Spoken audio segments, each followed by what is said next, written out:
Hey class, so we spent most of the time going through the exam. So in this video, what we're gonna do is in worksheet 14, which you should be able to find on Canvas, we're gonna go through questions 1 to 3, or basically the first page, and then we're gonna leave the second to fourth page till the next lecture.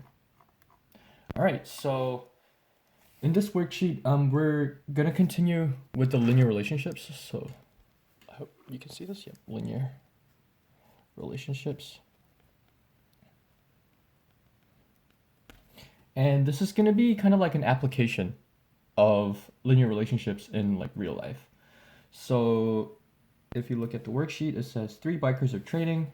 They start in the middle of the bike path and they have a stopwatch. And some of the information is shown in the table below. Okay, so we have three people. We have Ben, we have Jing, and Amanda. All right, and then you can look at the numbers on the worksheet. And then for question 1, it says, for each biker, determine if he or she was biking at a constant speed, at least if the speed could be constant. Provide a full explanation for how you solve this problem and why that makes sense. All right, so I guess one good way of thinking about it is linear relationships. So linear, if two things are in linear relationship, that means if one of them is an arithmetic progression, the other one should also be an arithmetic progression. I guess that's a good way of thinking about it. So let's have one row being time and the other row being mile marker. Let's see if I can spell mile. All right, so the times were 12 minutes, 36 minutes.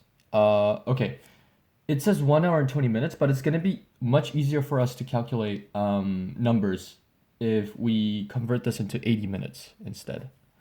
And then 1 hour and 32 minutes is what? Let's see, 92 minutes, that is. All right, and the miles are 61, 67, 78, and 81. All right, so if we assume that the time is in an arithmetic progression, so let's say we increase by 24. We've done a lot of exercises where if we know that things are in arithmetic progression and if we're given arbitrary numbers, like how to find the numbers here, basically. All right, so if we add by 24, here we actually added by 6, which means every time the time increments. So yeah, every time the time increments, how much is the number of miles going to increase by? So if we increase time by 24 minutes, like time in minutes. If we increase by 24 minutes, we increase by 6 miles, which means every minute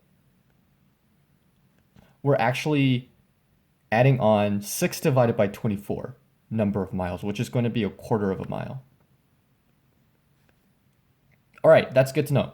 So once we increase from 36 minutes to 80 minutes, that's increasing by 44 minutes, right? So if we increase by 44 minutes, then for the number of miles, we should expect, if these two were in a linear relationship, we should expect this increase to be 44 times this fourth of a mile. So 44 times a fourth of a mile is going to be 11 miles. And here we actually do see an increase of 11 miles. Let's try the next one. So if time increases by 12 minutes, then we expect the number of miles to increase by 12 times a quarter, which is 3. And here we actually do see that the number of miles increased by 3. All right, so here we can say that the time and mile are in linear relationship. And so let me summarize this. So time and mile are in linear relationship. Just kind of going out of the page. There you go. They're in a linear relationship. And in real life, what does it mean for time and mile to be in a linear relationship? It means that the bike is going at a constant speed.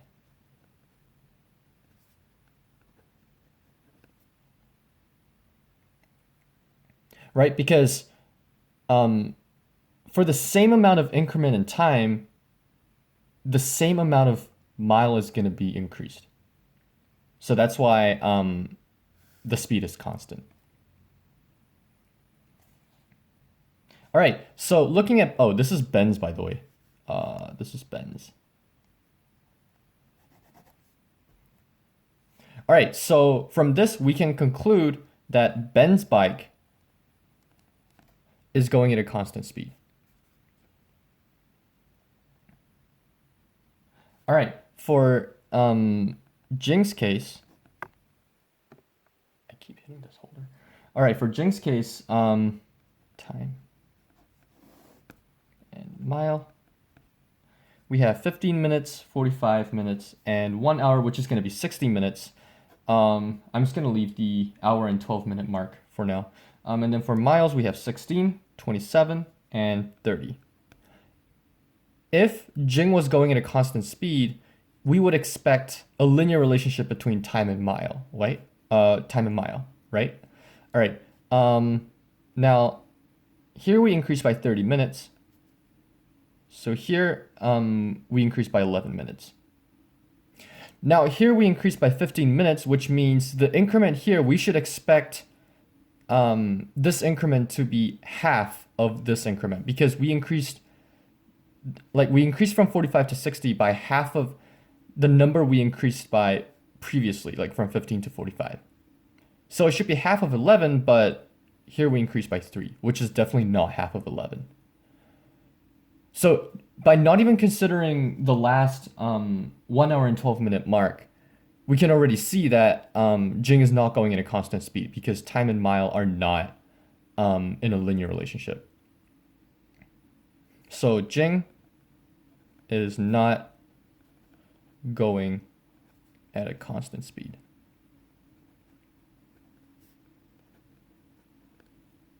All right, now that you've seen an example of both linear and nonlinear relationship, I will leave the Amanda's part as an exercise.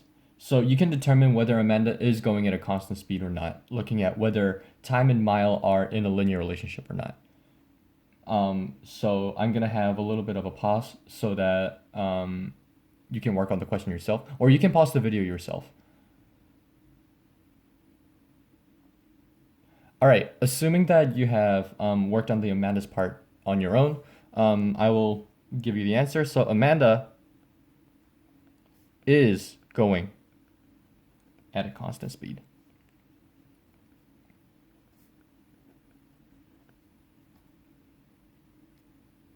All right, so that was question 1. And for question 2, it asks you various questions.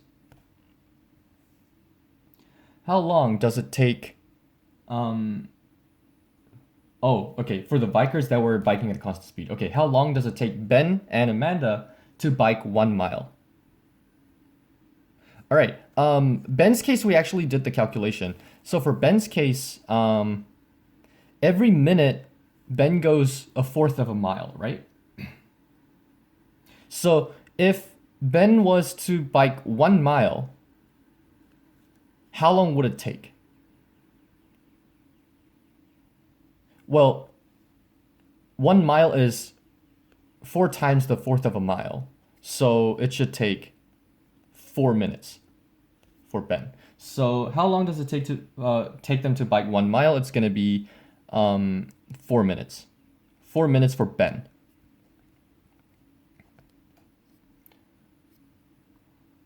All right, for Amanda, okay, this is still in the page, but let me actually just like push this up a little bit. All right, for Amanda, one thing we can see is like from 24th minute mark to 36th minute mark, that's a difference of 12 minutes. She went from 34 miles to 39 miles. Okay, this is a rather an obscure number, but so she traveled 5 miles in 12 minutes. So how long does it take Amanda to bike 1 mile? So she goes 5 miles in 12 minutes. So to go 1 mile, it's going to be a fifth of 5 miles, right? So the time it would have taken her is going to be a fifth of 12 minutes, which is going to be 12 over 5, or if you do the calculations to find the decimal, it's going to be 2.4 miles.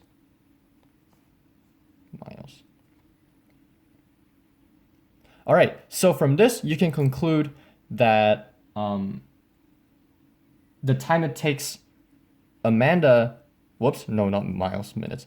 The time it takes Amanda to travel 1 mile is indeed 2.4 minutes. Amanda. So from this, you can actually see that Amanda is actually traveling faster. All right, so that was 2A. And let's look at 2B. How fast were they biking? Okay, so asking for the quantity of, well, fastness is, it's asking for speed, basically. So in this case, the unit for distance is mile, and the unit for time is minutes. So the unit for speed we are expecting should be miles per minute. All right, so looking back, for Ben, it takes Ben 4 minutes to travel 1 mile, which means per minute. Oh, okay, this is okay. Per minute, we have up here actually. Per minute, Ben travels a fourth of a mile, which means for Ben, we are expecting Ben to travel at a speed of a fourth of a mile per minute, because every minute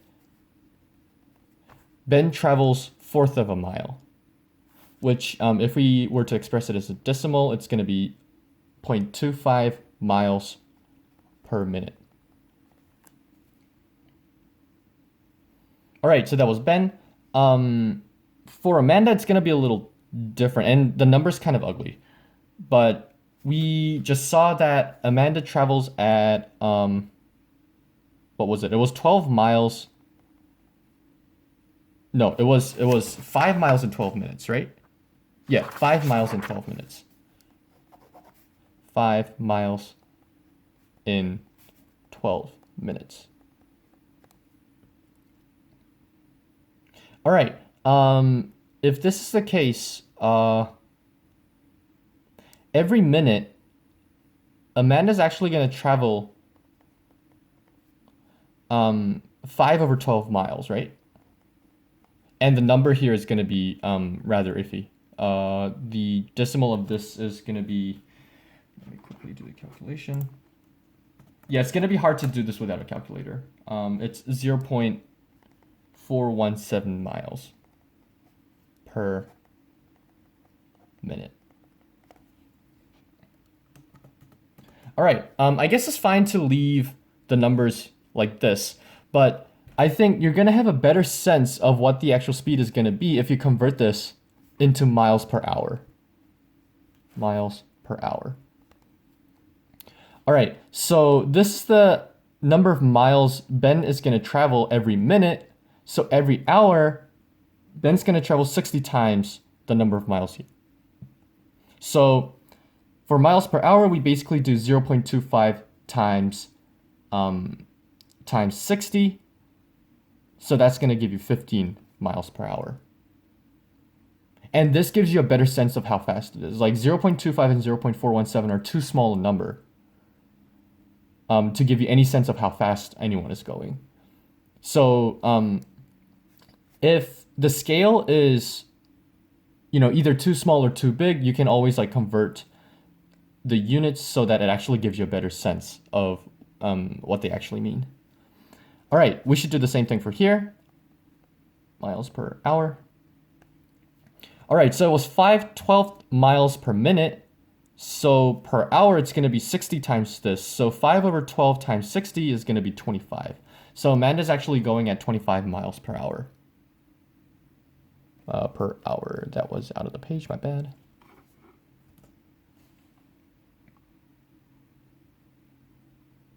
All right, and let's look at question C.